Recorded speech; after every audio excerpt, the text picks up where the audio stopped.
ત્રીજો સવાલ બે સવાલ અહીંયા પૂરા કર્યા આજે આ ત્રીજા વિડિયોની અંદર ધોરણ 12 પાઠ 12 પાક સંરક્ષણ વાળો જે ડિપાર્ટમેન્ટ છે એ અહીંથી શરૂ થાય છે. અત્યારે ખાદ્ય જંગલ મોડલની વાત કરી. હવે કોઈ પણ કીટકો છે, કોઈ પણ જીવજંતુ છે એનું નિયંત્રણ કરવા માટે કુદરતી ઉપાયો શું છે?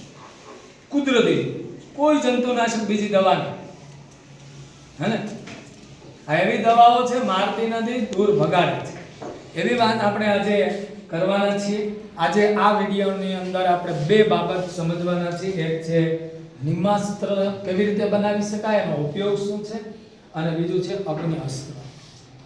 આ બે એવી બાબત છે જે પ્રાકૃતિક ખેતી કરતા જે ખેડૂતો છે એના માટે બહુ મહત્વની છે.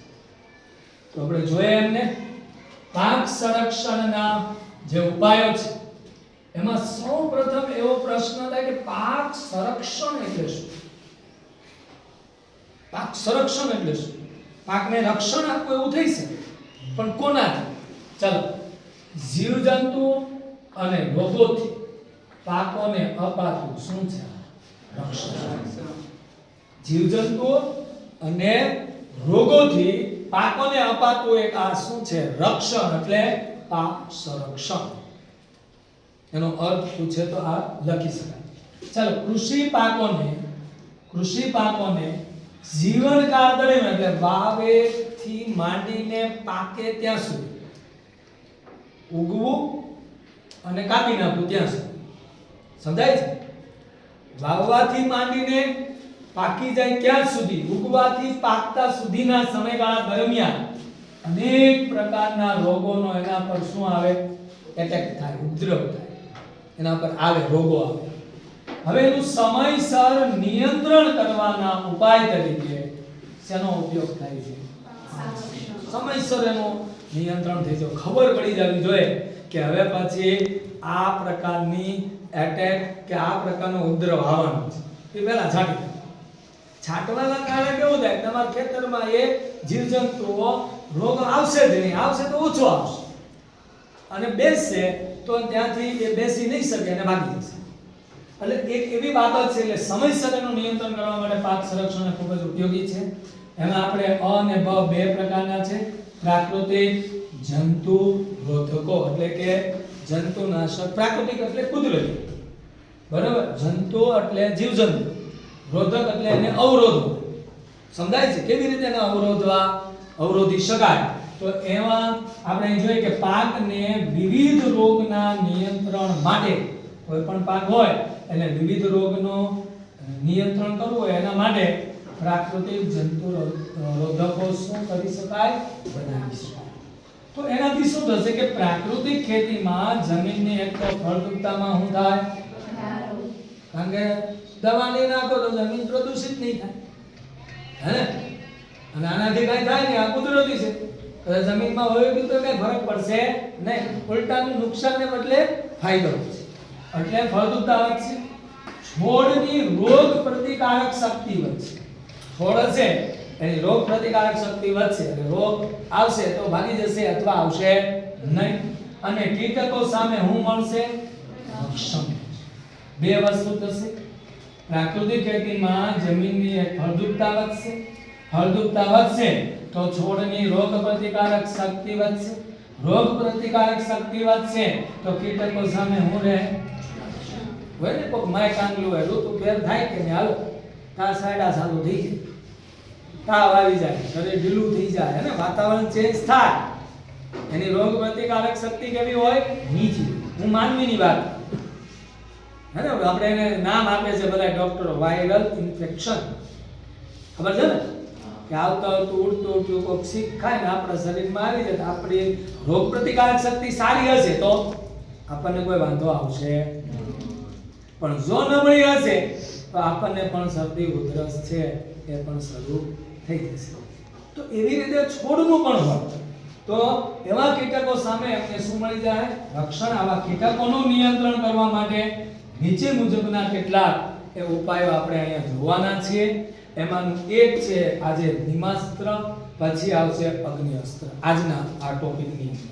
ચલો હવે આપણે અહીંયા જોઈએ નિમાસ્ત્ર એટલે શું છે, એ પહેલા તો એની રીત શું છે. બરાબર એક એક મુદ્દાને ધ્યાનમાં લેવો પડે. બરાબર એનો ઉપયોગ કેવી રીતે થાય એ પણ જોવું પડે. ચલો 200 લીટર પાણી લેવાનું છે. 200 લીટર પાણી એટલે કે પ્લાસ્ટિકના ટીપમાં લેવાનું છે. ટીપણા લોખંડનું નહીં.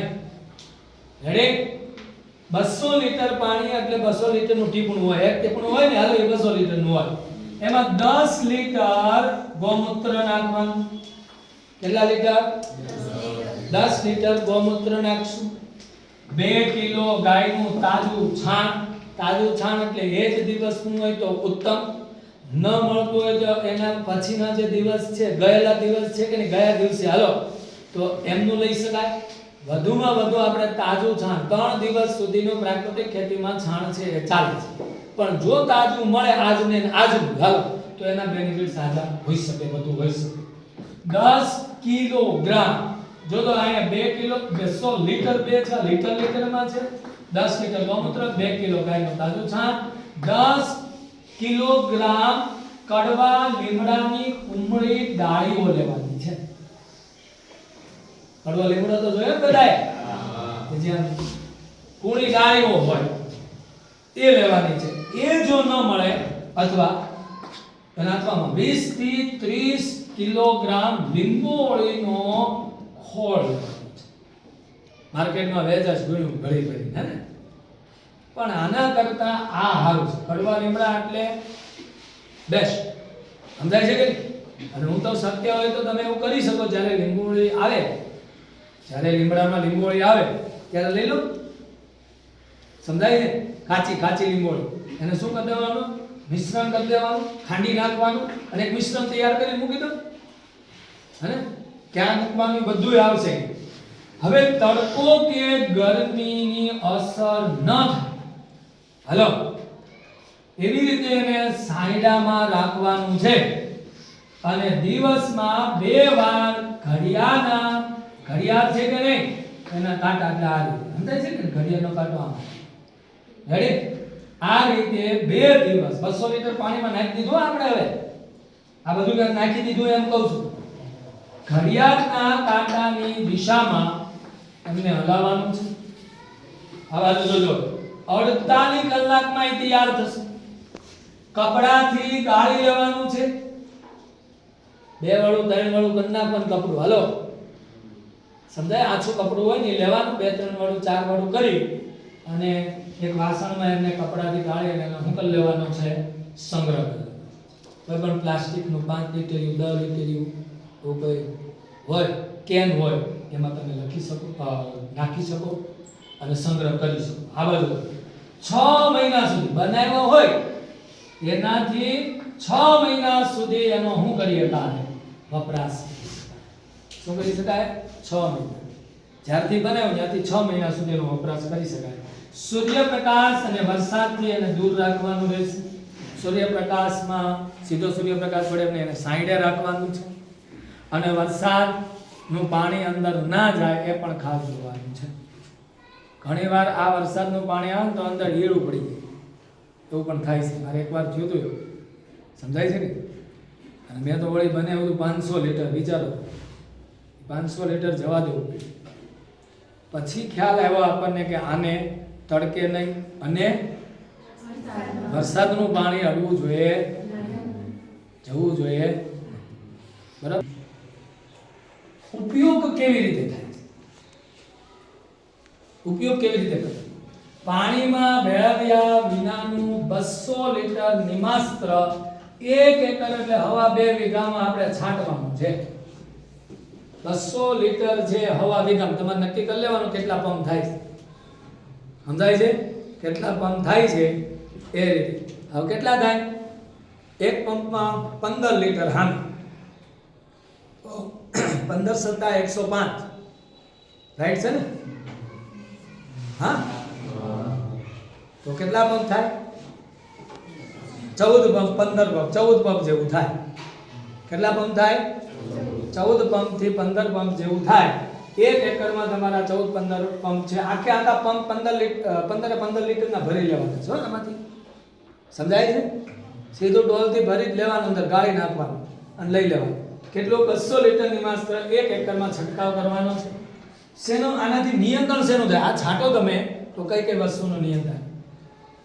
નિમ્બિન, નિમ્બિસિડિન અને અઝાડિરે કીટન જેવા આલ્કલોઇડ તત્વો છે. એ આ તત્વો છે, આ બધા આ ત્રણ દેખાય છે. આ ત્રણ જે એવા તત્વો છે કે જે રસ સૂચિયા જીવાત આવે ને, છોડ ઉપર બેસે એટલે એમાંથી એનો રસ શોષી લે. સમજાય છે કે? તો આવી સૂચકવા વાળી ચૂસિયા પ્રકારની શું હશે? જીવાતો. અને નાની ઈયળોનું શું થાય? નિયંત્રણ. નાની નાની ઈયળો વહી જાય અને જીવાતે વહી જાય. સમજાય છે? તો આ વસ્તુ કરી. હવે એનો સંગ્રહ આવા જોજો. માટીના ઘડો હોય એમાંય સંગ્રહ કરી શકો. સિમેન્ટનો કોઈ હોજ હોય, પાકી સિમેન્ટની કુંડી હોય, હાલો, એમાંય તમે કરી શકો. અને પ્લાસ્ટિકનું કોઈ ડ્રમ, બરાબર, 20 લીટર, 50 લીટર, 100 લીટર, 200 લીટર કોઈ ડ્રમ હોય, એમાં તમે સંગ્રહ માટે એનો ઉપયોગ કરી શકાય. એનો સંગ્રહ તરીકે એમાં રાખી શકાય. આ હતું આપણું નિમાસ્ત્ર. હવે આપણે જોઈએ અગ્નિ અસ્ત્ર. આ જ છે જે છે આ બાજુ જો રીત શું છે? 200 લીટર ગૌમૂત્ર, સોરી 20 લીટર. 20 લીટર હું લેવાનું છે? ગૌમૂત્ર. 2 કિલોગ્રામ લીમડાના પાનની ચટણી કરવાની છે. અને નો હોય તો લીંબોળીનો ખોળ 2 કિલો નાખવાનો છે. 500 ગ્રામ તમાકુનો પાવડર નાખી દેવાનો છે. હવે કેટલું અડક્યું શરીરે છાંટવા વાળાને ભી પડી જાય. સમજો, આનો ઉપયોગ કરી લીધેલો છે. 20 લીટર ગૌમૂત્ર લેવાનું, 2 કિલો લીમડાના જે પાન છે એની ચટણી કરી નાખવાની, ખાંડી નાખવાના. ખાંડતી વખતે લોખંડની ખાવણીનો ઉપયોગ કરવાનો નથી, મિક્સરનો ઉપયોગ કરવાનો નથી. ગરમ થવાથી એના તત્વો બળી જાય છે અંદર, હે ને? એટલે ઓરિજિનલ જે કામ આપવાની જે પ્રક્રિયા છે કે ને, હાલો, કામ આપવાની જે તાકાત છે ને એમાં ઘટી જાય છે. એટલે મિક્સરમાં નથી દળવાનું. એને પથ્થર લેવાનો છે, પથ્થર ઉપર પથ્થર રાખીને શું કરવાનો છે? એને ઘસવાનો છે. એવી રીતે એની ચટણી આ બધા વસ્તુની બનાવવાની છે. ખાસ જોજો. 500 ગ્રામ તમાકુનો પાવડર છે. 500 ગ્રામ આદુની ચટણી બનાવવાની છે. લીલું આદુ લઈ લેવાનું અને ખાંડી નાખવાનું, ચટણી બનાવી દેવાની. 500 ગ્રામ લીલા તીખા મરચાની ચટણી બનાવવાની છે. હોય બાપલિયા થઈ જાય એવા, અને આખે અડી ગયું હોય તો ખબર પડી જાય એવા તીખા. સમજાય છે? તીખા છે એ મરચા છે આપણે લેવાના છે. પછી 250 ગ્રામ લસણની ચટણી બનાવવાની છે. ફરીથી 20 લીટર ગૌમૂત્ર, 2 કિલો લીમડાના પાનની ચટણી. ન મળે તો લીંબોળીનો ખોળ લઈ શકો. 500 ગ્રામ છે તમાકુનો પાવડર, 500 ગ્રામ આદુની ચટણી, 500 ગ્રામ લીલા તીખા મરચાની ચટણી, 250 ગ્રામ લસણની ચટણી. લસણ હોય એટલે આપણે જે સૂકું લસણ હોય ઓલી નાખવાનું ને ક્રશ કરી નાખવાનું, ચટણી કરી નાખવાની. આ બધી વસ્તુ છે કે નહીં? હાલો, એટલે કેટલું થાય? 20, 22, 23, 24 કિલો જેવું થાય. આ 24 કિલો છે એવડું વાસણ લેવાનું છે, તપેલું લીધું. શું લેવાનું? તપેલું. અથવા ઓલો પેંડા બનાવવાનો ઓલો શું કહેવાય? બકડિયું છે ને, તાવડો કહેવાય ને, તાવડો લેવાનો છે. હાલો, હવે આ બધુંય તપેલામાં મિશ્રણ કરી દેવાનું છે અને એને ખૂબ છે એ અંદર પહેલા હલાવી નાખવાનું. કોઈ લાકડાના ઓલા હોય, સમજાય છે કે નહીં? પછી તપેલા ઉપર ફરજિયાત છે ને ઢાંકણ ઢાંકવાનું છે, એટલે ફટાફટ ઉભરો આવી જાય. તમે જોજો. અને બધું આ પાછું તીખું તીખું હશે, પાછી શીખું હોતા નાખી જાય. હો, સમજાય કે નહીં? એટલે તપેલા પર ફરજિયાત ઢાંકણું ઢાંકવાનું છે. 1 થી 2 ઉભરા ઉપર આવે, ઉફાણ કહીએ આપણે, હે ને? ઉફાણ ન આવે, 1 થી 2 ઉફાણ ન આવે ત્યાં સુધી એનું ઉકાળવાનું છે. અમે તો લગભગ ને આમ બેન તો 4 ભાગનું નાખ્યું અને 3 ભાગનું રે, 1 ભાગનું બળે એટલે ઉતારી દઈએ. સમજાય છે કે? પણ અહીંયા સમજો, આ 1 થી 2 ઉભરા ન આવે ત્યાં સુધી એને ઉકાળવાનું છે, પછી એને ઠંડુ પાડી દેવાનું છે, ચૂલાથી હેઠું લઈ લેવાનું છે અને કપડાથી એને ગાળી લેવાનું ને એના પછી શું કરી દેવાનો? સંગ્રહ કરવાનો. 3 મહિના સુધી આનો વપરાશ કરી શકાય. બોલું 6 મહિના છે. હા, 3 મહિના સુધી આનો વપરાશ કરી શકાય. હવે આનો ઉપયોગ કેવી રીતે કરવાનો? 200 લીટર પાણી લીધું, સેમ ટુ ઉપરની જેમ જ 6 થી 8 લીટર અગ્નિ અસ્ત્ર છે કે નહીં, હાલો એ ભેળવી દેવાનું અને આખો પંપ એમાં ભરી લેવાનો અને છાંટી દેવાનો. અને પાકમાં શું કરવાનું છે? આને છંટકાવ. બધું છાંટવાની જ છે આ વસ્તુ, બરાબર છે? ચાલો, હવે નિયંત્રણ કઈ રીતે થાય કે આ પાકમાં ઈયળો હોય, કીટકો હોય, વિવિધ જંતુઓ હોય, અમુક પ્રકારની ફૂગ આવતી હોય, ફૂગ હોય, કોઈ ઉધઈ આવતી હોય. હાલો હવે દરવાજા બધા કરકોલી જાય. ઉધઈ, અમુક પ્રકારની ફૂગ, વિવિધ જંતુઓ, કીટકો અને ઈયળ, આ બધાનું શું થાય છે? આ છાંટો નથી. હે, આપણી YouTube ચેનલ છે ENS of Economics, બરાબર? કોઈ નવા જોતા હોય તો સબસ્ક્રાઇબ કરી હોય કરે. હાલો, સમજાય ગયું? અને દરરોજ હવે હમણાં પ્રાકૃતિક ખેતીના વિડીયો ચાલશે, તો એ જોતા હોય તો નોટિફિકેશન જોતી હોય તો બે આઇકન ઉપર ક્લિક કરી દેજો એટલે તમને મળી રહે. અને એમને ગોતવા એમને ગોતી શકો છો. બીજી એક સ્પષ્ટતા એ કરવી છે, મેં તમને આગળ જ્યારે આ વિડીયોમાં મેં કીધેલું છે કે દીપક હાઈસ્કૂલ અમરેલી છે. હાલો, આ એક ગ્રાન્ટેડ, એટલે આમ ગણો તો સરકારી એક શાળા છે, બરાબર? આ સરકારી શાળાની અંદર અહીંયા તમારું એજ્યુકેશન છે એ સરસ મળે છે. પ્લસ બીજી એક વસ્તુ એવી છે કે યુટ્યુબની જે કમાણી આપણે થશે અથવા થાય છે હાલો, હે ને? તો એમની કમાણીના 50% રકમ તો આપણે દીપક હાઈસ્કૂલના ગરીબ બાળકોની ફી ભરવા માટે આપણે એનો વપરાશ કરીએ છીએ, બરાબર? સમજાય છે? એટલે આ વસ્તુને પણ આપણે થોડુંક ધ્યાનમાં રાખવું જોઈએ. તો થોડોક તમને એમ લાગતું હોય, યોગ્ય લાગે છે તો તમે શેર કરો, બીજાને કહો, અને બીજા વધુમાં વધુ જોવે. ફ્રી છે ભાઈ, ખાલી નેટ બગડે છે તમારું, બરાબર? અસ્તુ, જય જવાન, જય કિસાન.